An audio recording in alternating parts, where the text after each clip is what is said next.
عزیز دوستو، بلا تاخیر بات شروع کرتا ہوں۔ اللہ تعالیٰ نے اپنے بندوں کو جو بہت ساری نعمتیں عطا فرمائی ہیں، ان میں سے ایک بہت بڑی نعمت ہے زبان۔ آپ کبھی بے زبان جانور کو دیکھے، اسے جتنی مرضی بھی تکلیف ہو، جتنا مرضی بھی درد ہو، اور جتنا مرضی بھی کسی چیز کی اس کے خواہش پیدا ہو، وہ اپنا ما فی الضمیر بیان نہیں کر سکتا۔ لوگ ترس کھا کے کہتے ہیں اس بے زبان پہ رحم کرو، یہ تو بیچارہ بول ہی نہیں سکتا، بتا ہی نہیں سکتا۔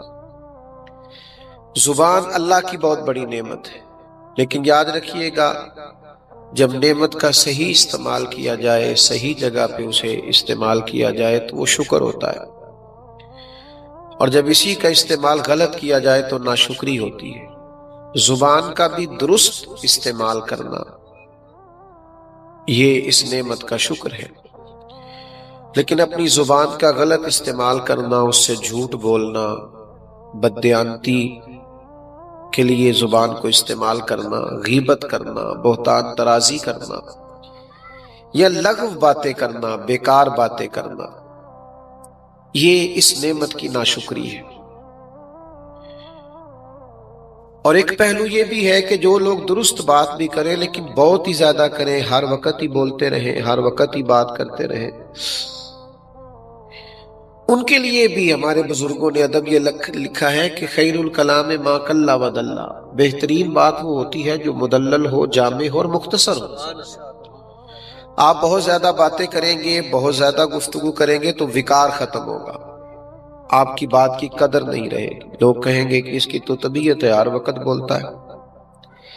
تو اپنی گفتگو کو ایک تو ہمیشہ خوبصورت بات کی جائے۔ قرآن مجید فرماتا ہے وَقُولُوا لِلنَّاسِ حُسْنًا، لوگوں سے جب بات کہو تو اچھی بات کہو، خوبصورت بات کرو۔ جب لوگوں سے بات کرو تو ایک تو بات اچھی کرے، کوئی بیہودہ، کوئی لغو، کوئی بیکار بات کبھی نہ کرے، اور ایسی گفتگو جو آپ کی شخصیت سے میچ نہ کرتی ہو، یعنی اتنا معزز آدمی ہو کہ خدا نہ خواستہ اگر گالی دے اور بیہودہ اور عبث اور لغو بات کرے تو لگے گا کہ یار اس شخص نے اپنے آپ کو پہچانا نہیں۔ اچھی بات کریں، ہمیشہ معقول بات کریں، اپنے گھر کی چار دیواری کے اندر بھی، اپنی اولاد کے سامنے اپنے لہجے کو غیر محتاط کبھی نہ کریں۔ ایک بزرگ میرے پاس آیا کرتے تھے تو مجھے کہنے لگے بڑا شور کرتا ہوں گھر میں اور بڑا احتجاج کرتا ہوں، اس کے باوجود بھی میری کوئی بات نہیں سنتا۔ تو میں نے کہا کہ ایک سادے آدمی کا سادہ نسخہ آپ استعمال کریں، ہو سکتا ہے آپ کی پریشانی کا کوئی حل نکلے۔ تو کہنے لگے وہ کیسے؟ میں نے کہا آج آپ نے گھر جانا ہے تو کوئی شور نہیں کرنا، صرف السلام علیکم کہہ کے اپنے کمرے میں چلے جانا ہے۔ تو فرماتے مجھے دوبارہ ملے تو کہنے لگے میں السلام علیکم کہہ کے اپنے کمرے میں چلا گیا تو جس بہو کو کئی آوازیں دیتا تھا وہ نہیں نہ آتی تھی، 10 منٹ گزرے تو آ گئی، کہنے لگی ابا جی طبیعت ٹھیک ہے؟ کوئی چیز چاہیے تو میں لاؤں؟ چپ رہسیں تے موتی مل سن، تے ذکر کرے تے ہیرے۔ تو میرے عزیز، اپنی گفتگو کو بے وقار نہ کریں، اپنے انداز کو بے وقت نہ کریں، تھوڑی بات کریں، معقول بات کریں۔ اور پھر ایک اور بات بھی ذہن میں رکھیں کہ ہماری جو گفتگو ہوتی ہے اس کا ہمیشہ اثر ہوتا ہے۔ آپ کی بات سننے والے 2 لوگ ہوں یا 2 کروڑ ہوں، بات کا اثر ہوتا ہے۔ آپ اپنے دوستوں کے بیچ بات کر آتے ہیں، آپ کا خیال ہوتا ہے انہوں نے توجہ نہیں کی، آپ کا خیال ہوتا ہے کہ انہوں نے آپ کی بات کو اہمیت نہیں دی، حالانکہ آپ کی بات وہ وقتی طور پر انکار کر بھی دیں، لیکن گھر جا کے سوچتے ہیں کہ یار میرے فلاں دوست نے یہ بات کی تھی۔ آپ کے منہ پہ کہہ بھی دیں نہیں تجھے نہیں پتا، لیکن آپ کی بات کا اثر ہوتا ہے۔ آپ 2-2.5 سال کے بچے کو گھور کے دیکھے تو وہ رو پڑتا ہے، بیٹا بیٹھ جاؤ، آپ بیٹھ جاؤ، اللہ جزا دے آپ۔ اللہ تعالیٰ بہت سا ناراض نہ ہوئیے، وہ گھور کر آپ دیکھیں تو بچہ رو دیتا ہے، اور اسی بچے کو چھوٹا بچہ ہے، آپ مسکرا کے بات کریں تو مسکرا دیتا ہے۔ اس کا مطلب ہے چھوٹے چھوٹے بچوں پر بھی بات کا اور لہجے کا اثر ہوتا ہے۔ پھر ہمارے اپنے اوپر بھی ہماری باتوں کا اثر ہوتا ہے۔ آپ کسی شخص کو کوئی ہنسنے والی بات سنانے لگے کوئی مزاح والی بات سنانے لگے، ہنسنے والی، تو بات کرنے سے پہلے آپ خود نہیں ہنس پڑتے؟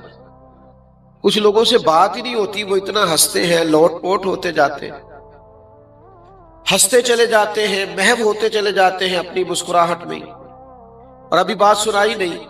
اور اسی طریقے سے کوئی رونے والی بات کرنے لگے، اپنا کوئی دکھ سنانے لگے، تو بندہ بات کرنے سے پہلے خود رو نہیں پڑتا؟ ابھی بات بیان نہیں کی لیکن آنسوؤں کی جھڑی لگ گئی، اس کا مطلب ہے ہماری باتیں صرف معاشرے پر ہی اثر نہیں کرتی، ہماری باتیں ہم پر بھی اثر کرتی۔ آپ 2 دفعہ اپنی زبان سے کہیں چھوڑے جی میں نے بڑی خدمت کیا والدین کی، وہ نہیں راضی ہوتے، معاذ اللہ۔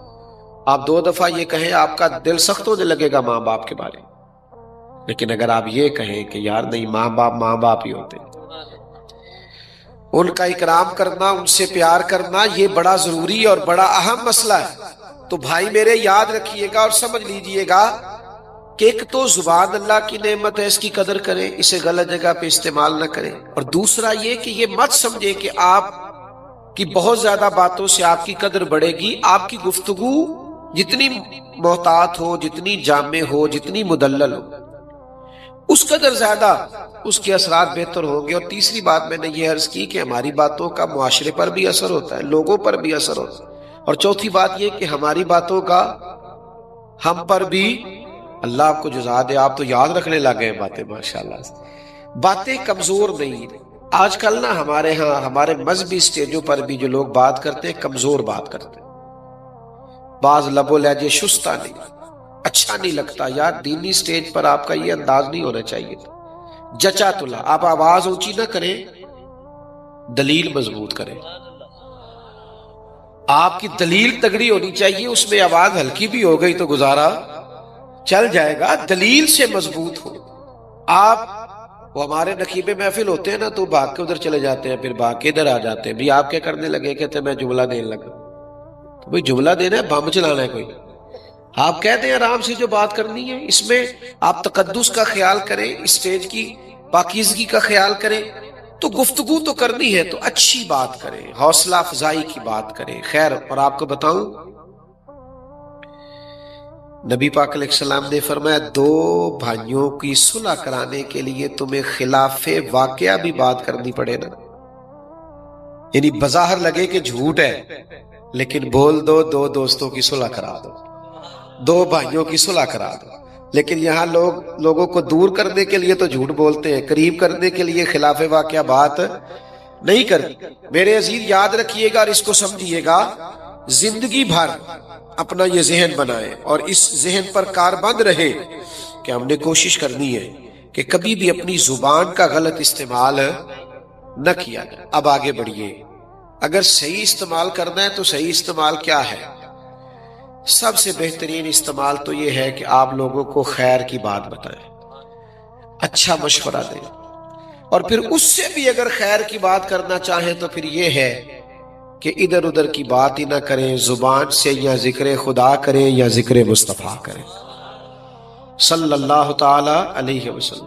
اور اللہ تعالیٰ نے قرآن مجید کے اندر اس بات کی تاکید کی، فرمایا یا ایھا الذین آمنوا اذکروا اللہ ذکرا کثیرا، اے ایمان والو اپنے رب کا کثرت کے ساتھ ذکر کرو۔ کتنا کرو؟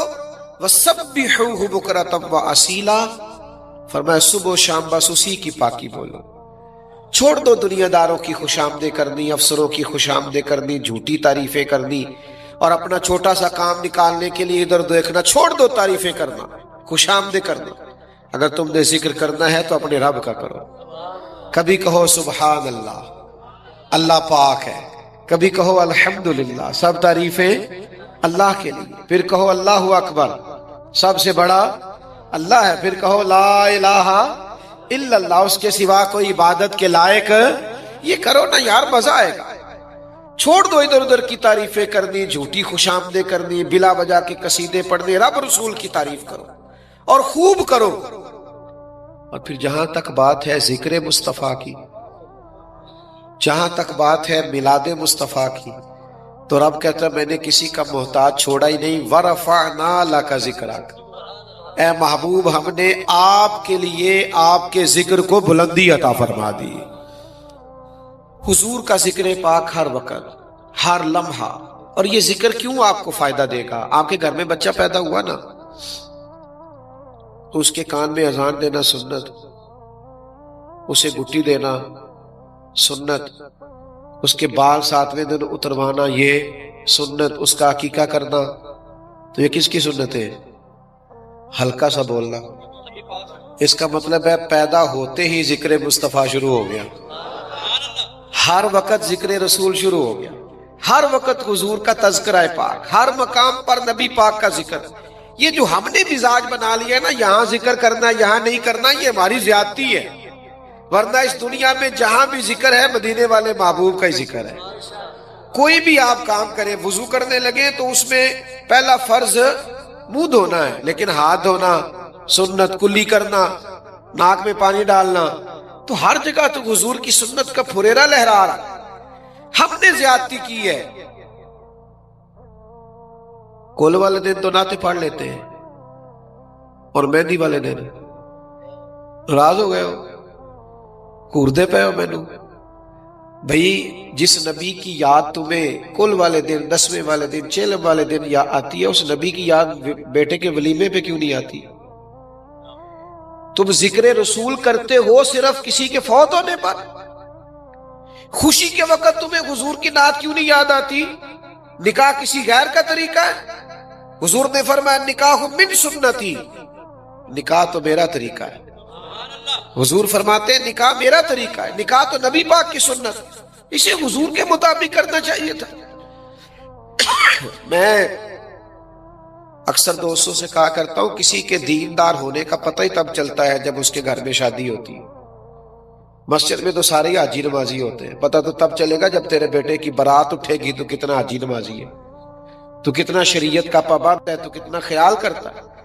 تو ہر جگہ حضور کا ذکر کرے، ہر مقام پر. اعلیٰ حضرت فرماتے کیوں ذکر کرے؟ وجہ بیان کرتے، کہتے جو نہ بھولا ہم غریبوں کو رضا.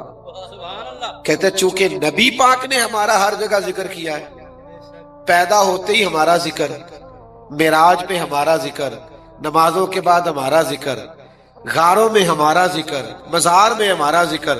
تو فرماتے جو نہ بھولا ہم غریبوں کو رضا، ذکر ان کا اپنی عادت کیجیے. آپ بھی پھر ان کے ذکر کو اپنی عادت بنا لیں.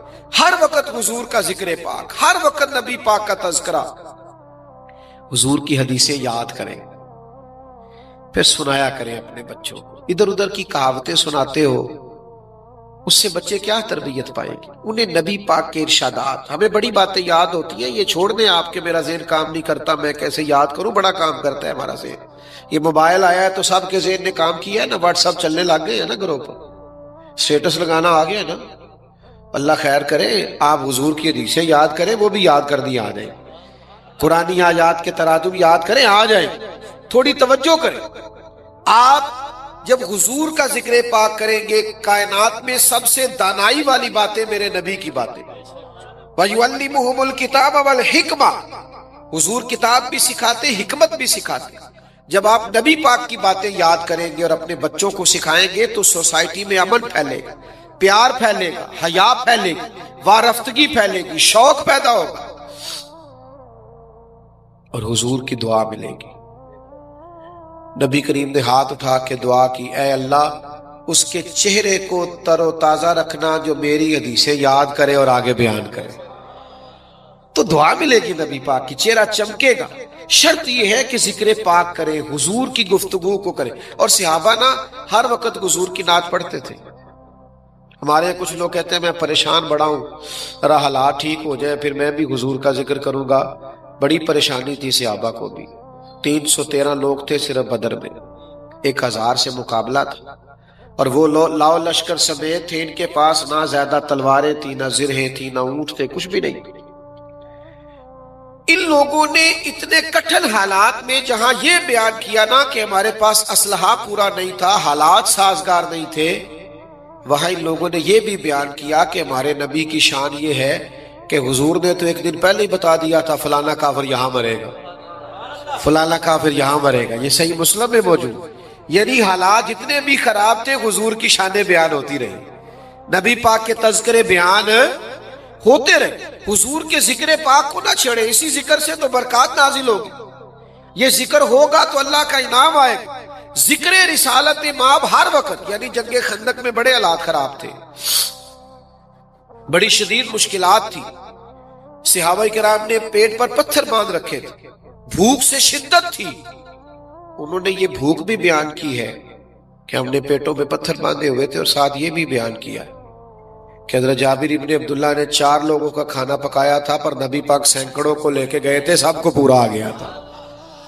حضور کی نعت وہ کبھی بھولتے نہیں، ہر وقت حضور کا ذکر پاک کریں، نبی پاک کے ارشادات کو یاد کریں، حضور کی سنت کو یاد کریں۔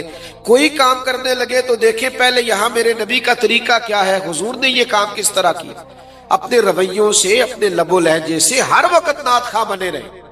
یہ رسمی سا انداز نہ اختیار کریں کہ کوئی محفل ہوگی تو چلو نعت ہوگی، میرے عزیز ہر وقت ذکر، ہر وقت ذکر، ہر وقت نبی پاک کا ذکر۔ ہاں یہ ذکر باقی اذکار کی طرح نہیں ہے، اس ذکر کا کچھ ادب زیادہ ہے۔ سبحان اللہ۔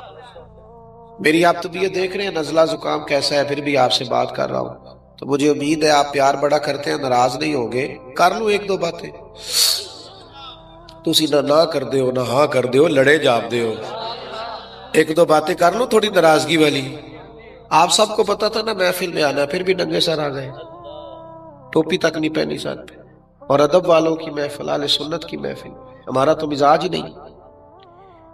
وہ بھائی بغیر وضو کے، بغیر سر ڈھانپ کے، یہ تو مطلب یہ کچھ سیاسی جلسہ جس میں آپ جیسے مرضی آ گئے، تھوڑی سی شفقت فرمایا کریں، اس کے آداب کا، انوار کا، یہ پیار سے کہہ رہا ہوں آپ سے، آپ میرے اپنے ہیں نا، اس لیے بات کر رہا ہوں۔ ہر ذکر اور ہے، حضور کے ذکر کا ادب بڑا ہے، کسی کتاب میں نہیں آیا، حضور نے کہیں حکم نہیں دیا، لیکن امام مالک کا طریقہ تھا، اگر کوئی شخص دروازے پہ آتا مسئلہ پوچھنے کے لیے تو امام صاحب فرماتے فقہ کا مسئلہ پوچھنا ہے یا حدیث پاک سننی ہے؟ وہ کہتا فقہ کا مسئلہ پوچھنا ہے، بٹھاتے، چائے پانی دیتے، مسئلہ بتاتے، چلا جاتا۔ اگر کہتا نا حضور کی حدیث سننی ہے تو چاہے بندہ ایک ہی ہوتا، امام صاحب پہلے غسل کرتے، خوشبو لگاتے، امامہ باندھتے، ممبر پر بیٹھتے، پھر میرے نبی کا ذکر کرتے۔ یہ حضور کا ذکر پاک، اس کے آداب، اس کا طریقہ، اس کے اندر جاذبیت، اس میں امتی کی وارفتگی نظر آئے، یعنی کسی نے کہا نہیں۔ اور امام بخاری نے جب بھی کوئی حدیث لکھی ہے پہلے 2 رکعتیں پڑھی ہیں، پھر حضور پہ درود پڑھا ہے، خوشبو لگائی ہے، پھر نبی پاک کے ارشادات لکھے، پابند نہیں کیا کسی نے۔ تو میرے بھائی اس ذکر کے آداب ہیں، آپ ان آداب کے ساتھ ذکر کریں گے، کلیجہ ٹھنڈا ہو، آپ کو راحت ملے گی، آپ سکون پائیں گے، آپ طمانینت محسوس کریں گے۔ آج کل تو ہر خبر ہی بریکنگ نیوز ہوتی ہے نا، اور چینل زیادہ ہے، خبریں تھوڑی ہیں، تو اس لیے بھی ویسے بھی ہر آدمی کی جیب میں موبائل ہے، سارے ویڈیو بنا سکتے ہیں، اللہ ماشاءاللہ سارے صحافی ہیں، حال ہی کوئی نہیں۔ لیکن پرانے زمانوں میں کوئی خبر ہوتی تھی تو واقعی کوئی خبر ہوتی تھی تو لوگ خبر سمجھتے تھے۔ جب حضرت ابو بکر صدیق رضی اللہ تعالیٰ عنہ نے کلمہ پڑھا تو یہ ایک خبر تھی کہ ابو بکر مسلمان ہو گئے، یعنی ایک بہت بڑے تاجر اور پھر اپنے قبیلے کے سردار اور لوگ جن سے مشورے لینے جاتے ہیں، صاحب الرائے سمجھتے، معاملہ فہم اور سیانہ بندہ سمجھتے، ابو بکر صدیق مسلمان ہو گئے، بہت بڑی خبر تھی۔ اب کچھ لوگ نا اس خبر کی تصدیق کرنے کے لیے جناب صدیق اکبر کے پاس گئے۔ بتاؤ کون کون گیا خبر پتہ کرنے کے، واقعی مسلمان ہوئے، کون کون گیا؟ اب تاجر کے دوست بھی تو تاجر ہی ہوں گے نا، بڑوں کے دوست بھی، ان کے دوست جو پتہ کرنے گئے بلا کون کون تھے؟ حضرت عثمان غنی، حضرت سعید بن زید، حضرت عبد الرحمن ابن عوف علیہم رضوان، اتنے بڑے بڑے، یہ صرف پتہ کرنے گئے کہ سنا ہے مسلمان ہو گئے، پتہ کریں خبر سچی ہے۔ یہ جب وہاں پہنچے نا حضرت صدیق اکبر کے پاس، صرف تصدیق کرنے کے لیے کہ سنا ہے آپ مسلمان ہو گئے، تو اب بڑی سادی سی بات تھی، اس کا جواب تھا ہوا ہوں یا نہیں ہوا، 2 ہی باتیں تھی۔ لیکن حضرت صدیق اکبر کہنے لگے بیٹھ جاؤ بتاتا ہوں، یہ جو سوال تم نے پوچھا یہ اتنا سادہ نہیں، تم نے میرے نبی کی بات ہی پوچھ لی ہے، آ میرے دل آمنہ کے لال کی باتیں کرے. اب حضور کی بات پوچھی ہے تو ذرا بیٹھ جاؤ. حضرت صدیق اکبر نے انہیں بٹھا لیا. علامہ اسماعیل حقی علیہ رحمہ نے لکھا ہے اس ذوق سے جناب صدیق اکبر نے نبی پاک کی بات کی. کبھی حضور کے اخلاق عالیہ کی بات کی, کبھی میٹھے بولوں کی بات کی, کبھی معاف کرنے کے جذبے کی بات کی, کبھی عطا کرنے کی بات کی, کبھی نواز دینے کی بات کی, کبھی کریم کے کرم کرنے کی بات کی. اس ذوق سے بات کی کہ وہ جو صرف پتہ کرنے آئے تھے نا مسلمان ہوئے ہیں کہ نہیں, وہ کہنے لگے ہمیں بھی لے چلو, ہم سب نے بھی کلمہ پڑھنا, ہم بھی چلیں گے. سودا لینے کے لیے بازار گئے ہم, اور ہاتھ اس کے بکے جس کے خریدار گئے ہم. تو بھائی آپ حضور کا ذکر پاک کریں, یعنی کوئی سنے تو اسے لطف تو آئے نا. آپ کے لب و لہجے سے حسن چھلکے, ذوق چمکے, طبیعت تازہ ہو جائے, بیمار صحت یاب ہو جائے, کلیجہ ٹھنڈا ہو جائے. آپ حضور کا ذکر ذرا جم کے کیا کریں, حضور کا ذکر پاک کریں. تو مجھ سے ناراض نہ ہونا, یہ ہماری سیاسی تقریریں ہوتی ہیں نا, تو ہمارے یہ جو امیدواران ہوتے ہیں اسمبلیوں کے, ان کو اپنے لیڈر کا نام بڑا اچھا لینا ہوتا ہے, قائد عوام اور قائد جمہوریت اور فلانا اور فلانا. حضور کا نام لینا پڑے تو ان کو مشکل آتی, کیونکہ جیڑا کام روز کریے نا وہ پھر ہوندا.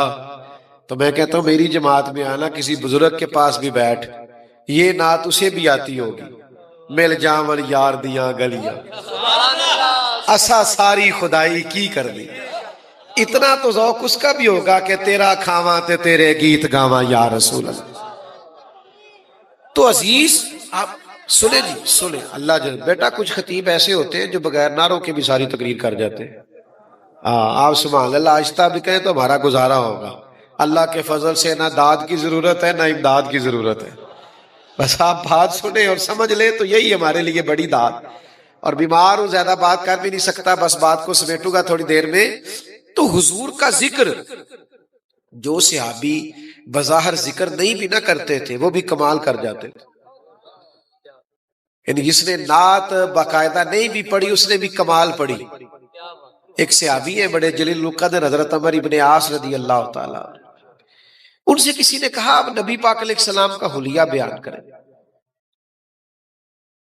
آپ قریب رہے ہیں, ہمیں بتائیں حضور کی پیشانی نور کیسی تھی, بھینی مبارک کیسی تھی, زلف عنبری کا کیا حال تھا, چہرہ انور کیسا تھا, آپ بتائیں ہمیں حضور کے بارے میں. تو حضرت عمر ابن عاص کہنے لگے میں نہیں بتا سکتا. تعریفیں کی ہیں صحابہ نے, حضور کی بینی مبارک کا, پیشانی مبارک کا ذکر بھی ہے, مقدس چشمان نور کا ذکر بھی ہے, چہرہ ودھا کا ذکر بھی ہے, زلف واللیل کا ذکر بھی کیا. صحابہ نے کیے ہیں تذکار, لیکن حضرت عمر ابن عاص کہنے لگے میں نہیں کر سکتا. یہ کہہ کے جو بات کی وہ اتنی اعلیٰ کی. کہنے لگے یہ ذکر تو وہ کرے جس نے جی بھر کے دیکھا ہو, اپنی تو جرت ہی نہیں تھی. کالا کنڈل زلف سجن دی تاب چلے گا کیڑا, ہم سے تو تاب برداشت نہیں ہوتی تھی, ہم نے تو کبھی آنکھ اٹھا کے دیکھا, جب بھی قریب جاتے تھے نظر خود بخود جھک جایا کرتی. یہ دیکھو نعت نہ کہہ کے کتنی بڑی نعت کہہ دی, کتنی بڑی بات کر دی حضرت عمر ابن عاص. تو نبی پاک کا ذکر, ہمارے چھوٹے چھوٹے بچوں کو بھی نعتیں آنی چاہیے, ہمارے بزرگوں کو بھی حضور کی نعت. نعت کا تعلق سر سے نہیں ہوتا, عشق سے ہوتا ہے. اور ویسے بھی نعت خانوں نے اب جو شروع کر دیا ہے نا, مہربانی کرے خود ہی نعتیں پڑھا کرے. مجھے ایک نعت کا کہنے لگا میں تو نواں کلام سنانا ہے. میں کہ بھائی مینوں معاف کری, مینوں کو پرانا ہی سنائی, کوئی نواں کٹا نہ کھول دیے تھے, مہربانی کری. اب جو کچھ ہونے لگ گیا ہے کوئی فرق ہی نہیں رہ گیا, اللہ ہی معاف کرے. کیا کیا بےہودگی اور کیا کیا تماشے لگ گئے. الامان والافیس. تو نعت حضور کی خود پڑھے. ہاں اس ذکر کے آداب کا خیال کریں. کچھ لوگ کہتے ہیں جو کتاب میں لکھا میں نے پڑھ دیا. میں نے کہا نہیں, یہ وہ ذکر نہیں ہے, یہ ذکر حسن والا ہے, یہ نبی پاک کا ذکر ہے, اس کے رنگ تھوڑے اور ہونے چاہیے. مجھے بتائیے ایک بھائی بڑا ہو ایک چھوٹا ہو, لیکن چھوٹے کی تعلیم زیادہ ہے اور وہ نوکری بھی بڑی کرتا ہے اور سرمایہ دار بھی زیادہ ہے, پیسے بھی زیادہ کماتا ہے, بڑا ہے بڑا, لیکن اس کے پاس ڈگریاں بھی تھوڑی ہیں, تعلیم بھی کم ہے, پیسے بھی کم ہے. اب دونوں اکٹھے بیٹھے تھے, تو ایک آدمی نے ان میں ایک شخص نے ان سے پوچھا کہ تم میں سے بڑا کون ہے؟ تو کیا وہ جس کا عہدہ بڑا ہے وہ بتائے گا میں بڑا ہوں؟ بڑا کون ہے؟ جس کی عمر زیادہ ہے۔ بڑا کون ہے؟ سمجھ آ رہی ہے کہ نہیں؟ بڑا کون ہوتا ہے؟ جس کی اب عہدے نہیں بتائے جاتے، عمریں بتائی جاتی ہیں۔ بھی آپ میں سے بڑا کون ہے؟ وہ کہیں گے جی یہ میرے بڑے بھائی ہیں، مجھ سے اتنے سال بڑے، یہی بات ہوتی ہے نا۔ لیکن یہ عام لوگوں کے لیے کلیہ ہے۔ جب بات آئے نا مدینے والے رسول کی، سبحان اللہ۔ پھر کچھ کلیے، کچھ ضابطے، کچھ قاعدے بدل جاتے۔ نبی پاک صلی اللہ تعالی علیہ وسلم کے چچا ہیں جناب عباس، حضور کا ذکر آئے تو قاعدے بدل جاتے۔ حضرت عباس رضی اللہ تعالیٰ عنہ سے کسی نے کہا کہ آپ بڑے ہیں کہ حضور؟ تو ظاہر ہے جو پوچھ رہا تھا وہ جانتا تھا کہ وہ نبی ہے۔ نبی نہیں، نبی الانبیاء ہے، امام الانبیاء ہے، نبیوں کے بھی نبی ہے، سید الرسول ہے۔ تو اسے عہدے کا تو پتا تھا، وہ تو عمر پوچھ رہا تھا، لیکن یہ ذکر رسول ہے نا، اس کے قاعدے ذرا الگ ہے۔ حضرت عباس سے کہا آپ بڑے ہیں کہ حضور؟ تو جواب دیکھیں، یہ ہے ذکر رسالت معاف کرنے کا طریقہ۔ کہاں سے لائیں وہ شہد اور کہاں سے لائیں وہ کستوریاں جن سے ان جملوں کو ماپا تولا اور دھویا جائے؟ کچھ نہیں ہو سکتا، یہ جملے انمول کے انمول ہی رہیں گے۔ حضرت عباس کہنے لگے کیا کہا تم نے؟ میں بڑا ہوں کہ حضور؟ فرمانے لگے بڑے تو حضور ہی ہیں، پیدا پہلے میں ہوا تھا۔ بڑے حضور ہی ہیں، پیدا پہلے ذکر ان کا کیجئے ہر بات پر، اور چھیڑنا شیطان کا عادت کیجئے، اور جو نہ بھولا ہم غریبوں کو رضا، ذکر اس کا اپنی عادت کیجئے۔ میرے عزیزوں، ادب سے، احترام سے، ذوق سے، شوق سے، محبت کے ساتھ اپنے نبی کریم کا ذکر کریں، اور ہر وقت کریں، ہر جگہ کریں، اور ذرا ذوق سے کریں، اور ذرا دھلے ہوئے لہجے سے کریں، اور ذرا ادھر ادھر کی باتیں نہ کریں۔ جب بھی کریں مدینے والے کی بات کریں۔ باقی باتوں سے نا آپ نے ناراض نہیں ہونا۔ وہ ہمارے مذہبی سٹیجوں پہ ہم کبھی کبھی جاتے ہیں تو ہمیں لسٹ ملتی ہے، کہتے ہیں یہ مہمان خصوصی ہے، اس کا بھی نام لینا ہے، اس کی زیر صدارت ہے، اس کا بھی نام لینا ہے، ان کی زیر سرپرستی، ان کی زیر نگرانی۔ تو میں انہوں نے کہنا کارتے تو سب انہوں آکیا سی نبی پاک دی تعریف کرنی، ساڑھے کو نہیں دی ہوندیاں ادھر ادھر دیاں تعریفاں۔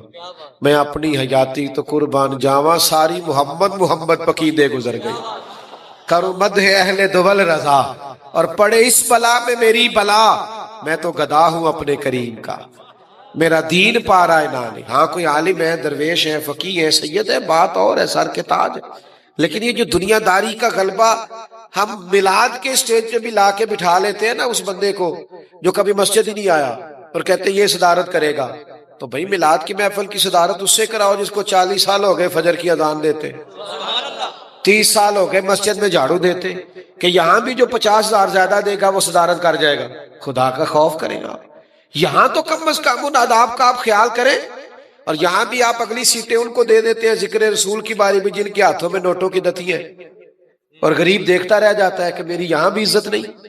تو خدا را اس ذکر کے تقاضوں کو سمجھو، آپ وہ خاص شعور پیدا کرو جو شعور یہ ذکر مانگتا ہے۔ آپ اگر ہر جگہ حضور کا ذکر کرنے لگیں گے تو نبی پاک کی تعلیمات عام ہوں، سوسائٹی اور معاشرے میں حسن بڑھے گا۔ دو باتیں کر کے اپنی بات ختم کرتا ہوں۔ ایک تو میری گزارش ہے بے نمازی جو ہے نا وہ مہربانی کرے ہم نمازی ہو جائیں۔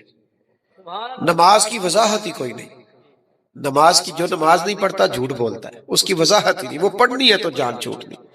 اور نماز میرے نبی کی آنکھوں کی ٹھنڈک۔ نماز بندے کا اللہ سے رشتہ ہے جو نماز ہی نہیں پڑھتا۔ حضرت عمر فاروق نے خط لکھا تھا ایک دفعہ، سپہ سالاروں سے کہا تھا اگر کوئی بندہ بے نمازی ہو تو لشکر سے نکال دینا، جو رب کا ہی فرما بردار نہیں، وہ ہمارا کیا ہوگا، ہمارے قانون پہ کیسے چلے؟ تو مہربانی کریں نماز کبھی نہ چھوڑے۔ اور دوسری گزارش یہ کرنی ہے کہ راتیں بڑی لمبی ہیں، اب اس طرح نہ کریں کہ جو تھوڑے عمر رسیدہ ہیں اور سمجھدار ہیں، بلکہ سب کو کرنا چاہیے۔ اب تہجد نہ شروع کریں، حضور کو پسند بڑی ہے، نبی پاک نے ہمیشہ پڑھی۔ رات کافی لمبی ہے، بعض بندے تھک جاتے ہیں سو تو رات کو ذرا موبائل سے جان جلدی چھڑا لیں، تھوڑا وقت پہ سوئیں، صبح کو فجر سے 1 گھنٹہ پہلے اٹھیو. جڑے ساڈے وڈیرے نہیں سن کہندے میں نماز پڑھی پھر سبق پڑھیا، تے ہن میں تانوں پہ ٹھانی ہاں. تو میرے بھائی جس طرح ہماری نانیاں دادیاں مائیں ہمیں جگاتی تھی، تو اس طرح سویرے تہجد کا مزاج بنائے. حضور فرماتے ہیں صبح صبح نہ اللہ کی رحمت پہلے آسمان پہ اللہ نزول جلال کرتا ہے جو اس کی شان کے لائق، اور کہتا ہے کچھ مانگنا ہے تو مانگ لو. تو بھائی یہ کچھ دن ایسے آئے ہیں کہ کوشش فرمائیں صبح صبح جلدی اٹھنے کی، عبادت کا رنگ پیدا کرنے کی. اللہ ہماری حاضری قبول فرمائے.